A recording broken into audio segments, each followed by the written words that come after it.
Welcome to easy learning 700। ये MGT603 strategic management की short lecture series का तीसरा लेक्चर है। सबसे पहले है इसमें इंटरनल फैक्टर्स। अब इंटरनल फैक्टर्स जो होते हैं, अंदरूनी फैक्टर्स जो होते हैं ऑर्गेनाइजेशन के, वो कौन कौन से होते हैं। पहला है फाइनेंशियल रेशियोज। अब ये रेशियोज होते हैं कुछ जिससे फाइनेंशियल परफॉर्मेंस और फाइनेंशियल जो पोजीशन है ऑर्गेनाइजेशन की, उसके बारे में पता चलता है। इन रेशियोज की कैलकुलेशन और डिटेल MGT 101 फाइनेंशियल अकाउंटिंग के कोर्स के अंदर मौजूद है। अगर आपने वो कोर्स पढ़ लिया है तो आप समझ सकते हैं इन रेशियोज का क्या मतलब है और ये किस लिए यूज़ होते हैं। लेकिन अगर आपने नहीं पढ़ा अभी तक वो कोर्स, तो जब आप वो कोर्स पढ़ेंगे तो उसमें आपको इसकी काफ़ी डिटेल मिल जाएगी। इसके बाद परफॉर्मेंस लेवल्स, यानी कि परफॉर्मेंस का लेवल क्या है, और इंडस्ट्री एवरेजेस, यानी इंडस्ट्री एवरेजेस से मुराद जो इंडस्ट्री के अंदर एवरेज है।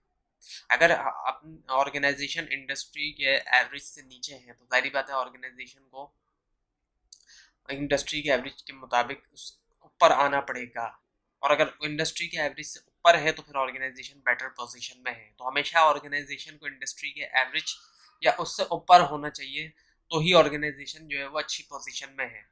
उसके अलावा सर्वे रिजल्ट इंटरनल भी हो सकते हैं। जरूरी नहीं है कि सर्वे रिजल्ट हमेशा एक्सटर्नल हो, ऑर्गेनाइजेशन के अंदर भी होता है। इससे भी पता चलता है कि ऑर्गेनाइजेशन कहाँ पर है, स्टैंड कर रही है। ना भी लॉन्ग टर्म गोल्स। अब लॉन्ग टर्म गोल्स क्या है? ये वो स्पेसिफिक रिजल्ट है जो एक ऑर्गेनाइजेशन हासिल करना चाहती है ताकि वो परस्यू कर सके अपने मिशन को। और पार्टिकुलरली ये इंपॉर्टेंट है स्ट्रेटजी फॉर्मुलेशन के अंदर। जब स्ट्रेटजी बनाई जा रही होती है तो उसके अंदर लॉन्ग टर्म गोल्स जो है वो बहुत इंपॉर्टेंट होते हैं। और ऑर्गेनाइजेशनल सक्सेस भी डिपेंड करती है इनके ऊपर। और इससे क्या होता है, एक फोकस होता है, लॉन्ग टर्म गोल से फोकस होता है, कोऑर्डिनेशन होती है, और हेल्प्स इन इवेल्यूशन। इवेल्यूशन में ये हेल्प करता है, मदद करता है।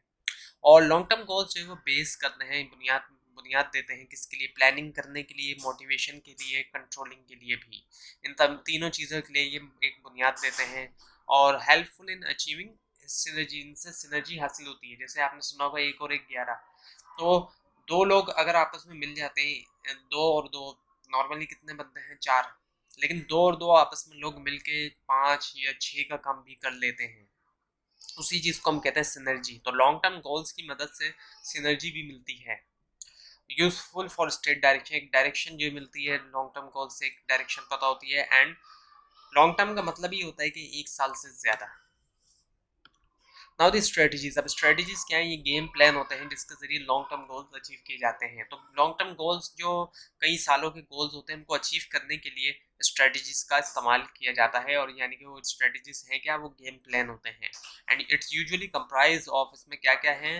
इसमें है एक्विजिशन, यानी हासिल करना, एक्सपेंशन करना, बढ़ाना, डाइवर्सिफिकेशन करना, या फिर और मार्केट प्रोडक्ट डेवलपमेंट।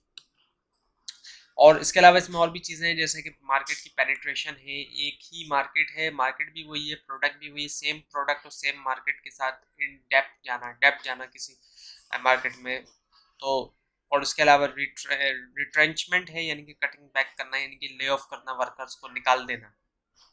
इसके अलावा स्ट्रेटेजिक अलायंस है। स्ट्रेटेजिक अलायंस होता है दो ऑर्गेनाइजेशन के दरमियान। ये नॉर्मली जो है वो एयरलाइन इंडस्ट्री में होता है। जैसे यहाँ से यूएस जाना है तो 2 एयरलाइन में जाना होगा, एक एयरलाइन नहीं जाएगी। पहले यहाँ से एक एयरलाइन में जाएंगे, फिर दूसरी में जाएंगे, तो उन दोनों ने आपस में स्ट्रेटेजिक अलायंस किया होता है। इसके अलावा ज्वाइंट वेंचर होता है, यानी कि 2 ऑर्गेनाइजेशन ज्वाइंट हैंड कर लेती हैं किसी भी एक काम के लिए जो वो अकेले नहीं कर सकती।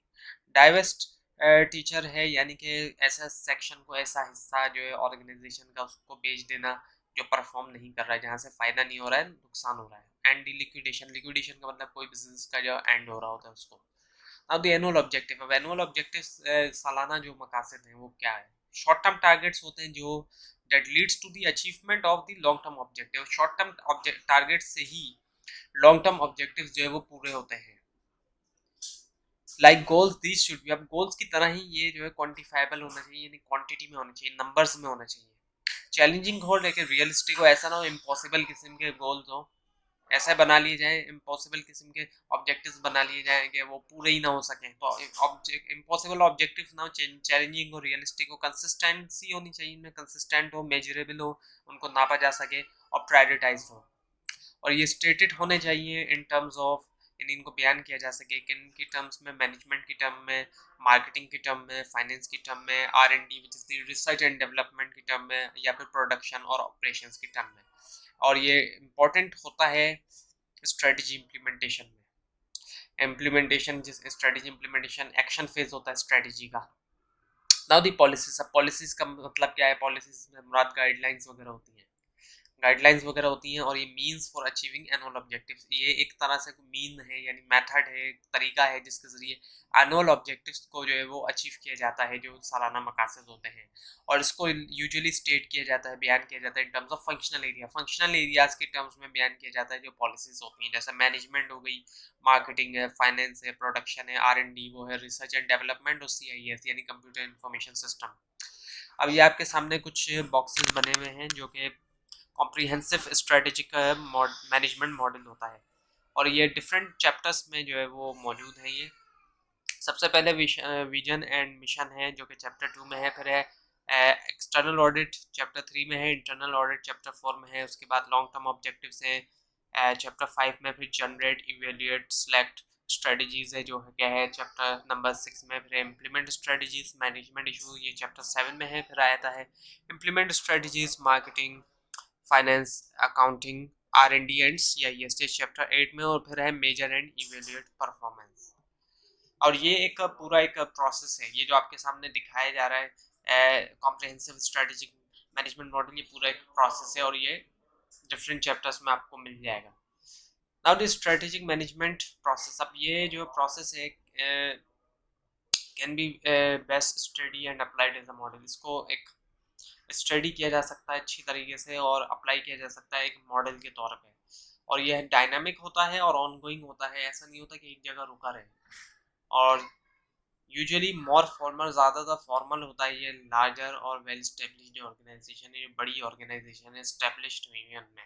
लेकिन इसका ये मतलब नहीं होता कि लाजमी तौर पर सक्सेस मिल जाए, इस प्रोसेस का ये मतलब नहीं होता, लेकिन ये प्रोवाइड करता है क्लियर और प्रैक्टिकल अप्रोच फॉर्मुलेट करने के लिए, स्ट्रेटजीज को बनाने के लिए, उनको इम्प्लीमेंट करने के लिए, और फिर साथ में उनको इवेल्युएट करने के लिए। And not followed in lock step manner, यानी कि ये ज़रूरी नहीं कि एक सीक्वेंस वाइज स्टेप्स हों इसके। लॉक स्टेप मैनर से मुराद ये कि सीक्वेंस वाइज स्टेप में ज़रूरी नहीं है फॉलो, ये नहीं हो कि ये स्टेप पहला है तो ये पहले ही होगा, ये दूसरा है तो दूसरा पहले के बाद होगा, फिर तीसरा दूसरे के बाद होगा, ऐसा नहीं है।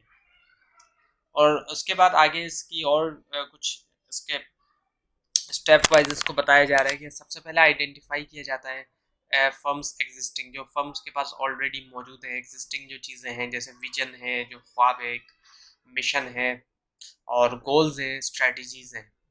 फिर उसके बाद होता है परफॉर्म करना एक्सटर्नल असेसमेंट, यानी एग्जामिनेशन करना एक्सटर्नल, और फिर इंटरनल असेसमेंट परफॉर्म करना, इंटरनली एग्जामिनेशन करना, इस्टेब्लिश करना लॉन्ग टर्म गोल्स, जो कई सालों के गोल्स हैं उनको इस्टेब्लिश करना, फिर उसका जनरेट करना, इवेल्यूएट करना, सेलेक्ट करना स्ट्रेटजीज को, जो स्ट्रेटजीज है उनको बनाना, उनको इवेल्यूएट करना, उनकी एग्जामिनेशन करना, और फिर साथ में सिलेक्ट कर लेना। फिर जब सिलेक्ट हुआ स्ट्रेटजी तो फिर उनको इम्प्लीमेंट कर दी जाए, और फिर उसके बाद मेजर किया जाए और इवेल्यूएट किया जाए स्ट्रेटजीज को। अब now the benefits of strategic management, इसके बेनिफिट हैं क्या? पहला तो ये कि प्रोएक्टिव रहना, शेपिंग करते हुए फर्म्स का फ्यूचर। अब प्रोएक्टिव अप्रोच रखना, प्रोएक्टिव का मतलब क्या होता है कि पहले से इंसान एक्टिव हो जाए। फॉर एग्जांपल जैसे आग लगी और उसके बाद आग बुझाई जा रही है तो इसको तो हम कहेंगे रिएक्टिव, लेकिन पहले ही प्रोएक्टिव इंसान हो जाए कि उसको पता है कि आग लग सकती है, तो पहले ही प्रोएक्टिव हो जाए और वो इस तरीके से स्टेप्स ले कि आग जो है वो लगने ही ना दे, तो उसको हम कहते हैं प्रोएक्टिव। तो प्रोएक्टिव रहते हुए जो है वो फर्म का जो फ्यूचर है उसको शेप करना, ये फ़ायदा स्ट्रेटेजिक मैनेजमेंट का। और उसके अलावा इनिशिएट करना, इन्फ्लुएंस करना एक्शंस को, ये भी स्ट्रेटेजिक मैनेजमेंट के थ्रू होता है।